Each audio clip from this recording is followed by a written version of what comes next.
True story happened when I was not 7, 14, 28, but 16.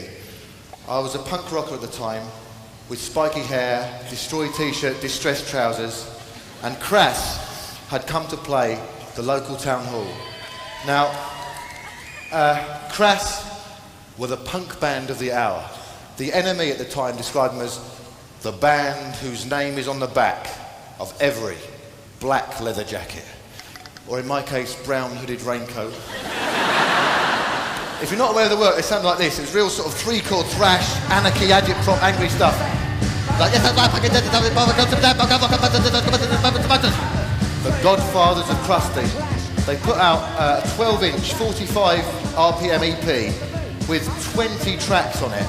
I bought it having never heard it, thought it was an album, so I took it home, played it at 33, but was so desperate to be hit. I persuaded myself I liked it even at the wrong speed, and actually went to school the next day saying, oh, there's a great band called Crass. Yeah, they've got some fierce songs. One of them goes, yes, that's right, punk is dead. My other ambition at the time was I wanted to be a music journalist, and ambition dealt a severe blow by the fact that the last train home to a village within walking distance of the village where I lived was at 10:15 at night. So I used to have to go to all these punk gigs and leave after the second song. The night Crass played, however, I wasn't sorry to do this because there was always a lot of trouble between skins and punks in my hometown, yours too probably. And sure enough, Crass are halfway through the first song and this skinhead is jumping up and down on my shoulders, kneeing me in the back in time to the music. Now, I've always thought that what I'd done was that I'd gone, fuck off, skinhead, and walked casually around to the back of the hall. But it wasn't until I came to write this that I realised that what I'd actually done was to go,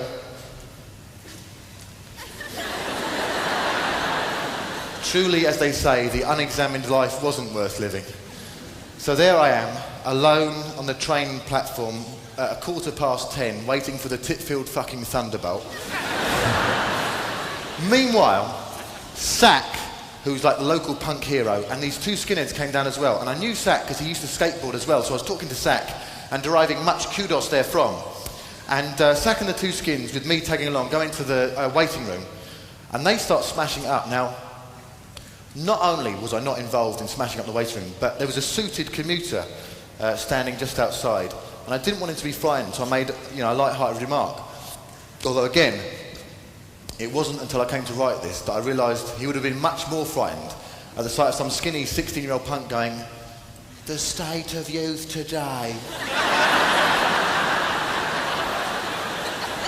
Someone called the police, there's nowhere to run, it's all chain linked, so I went and stood as far away from the others as I could, and I tried to stand in a sort of actually I'm doing 3 A-levels kind of a way.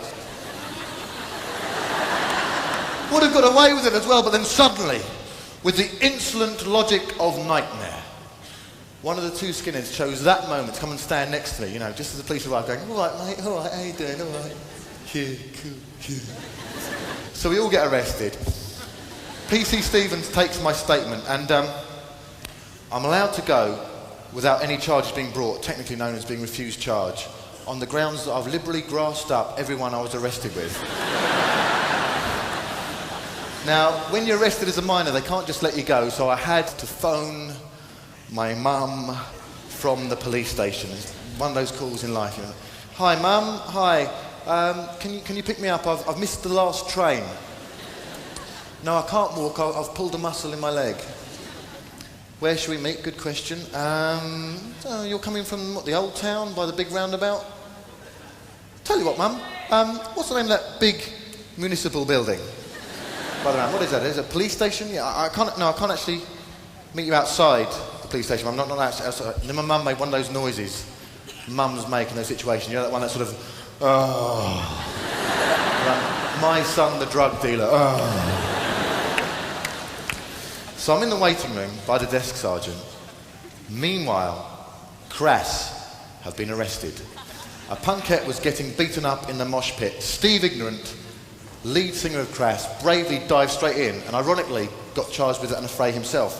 So there's me in all my punky gear and there's Crass looking all illicit, and my mum walks in to pick me up. Looking that day like the poshest mum in the world, with like a matching coat and handbag, just to show we're not part of the criminal classes, dear.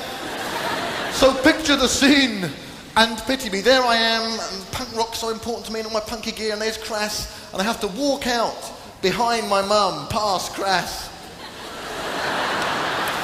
As I do level with the band, lamely, desperately, I tried one last, half-hearted, punky sneer.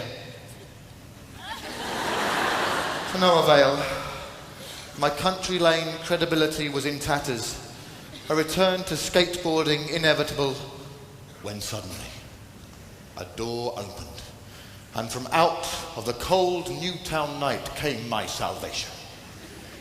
In walked Crass's mums.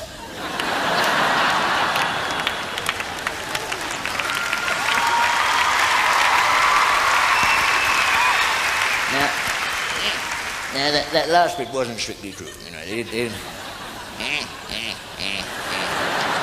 They didn't actually walk into that moment. I was embellishing slightly. I was embellishing slightly, if you were point. So as the day of the trial got nearer,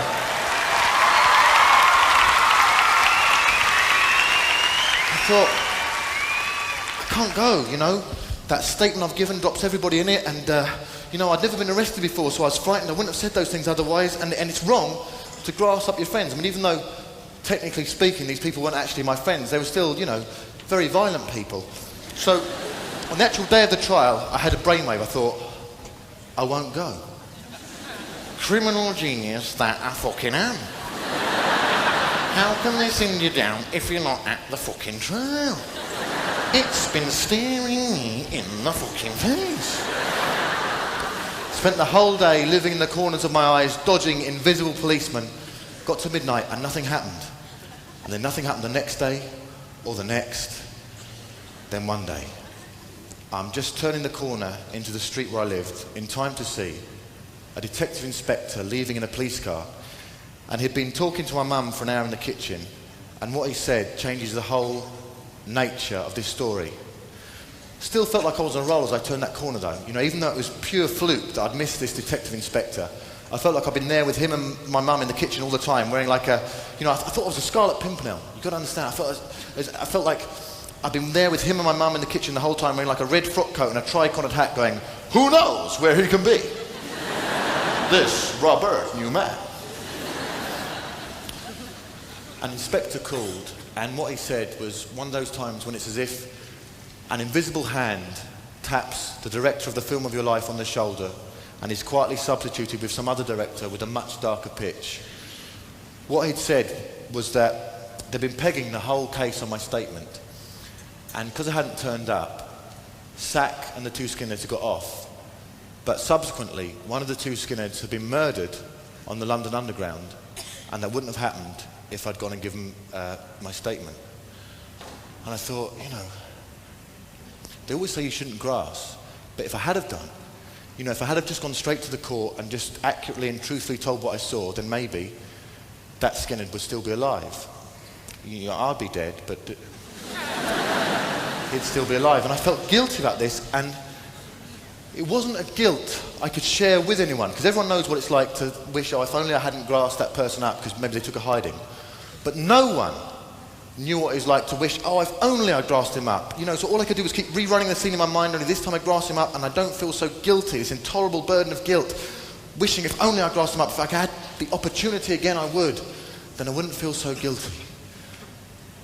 Why I'm telling you all this is I want you to understand exactly why it was that I did what I did when, a few years after these events, I found myself in a pub in Birmingham and I happened to overhear 6 Irishmen talking.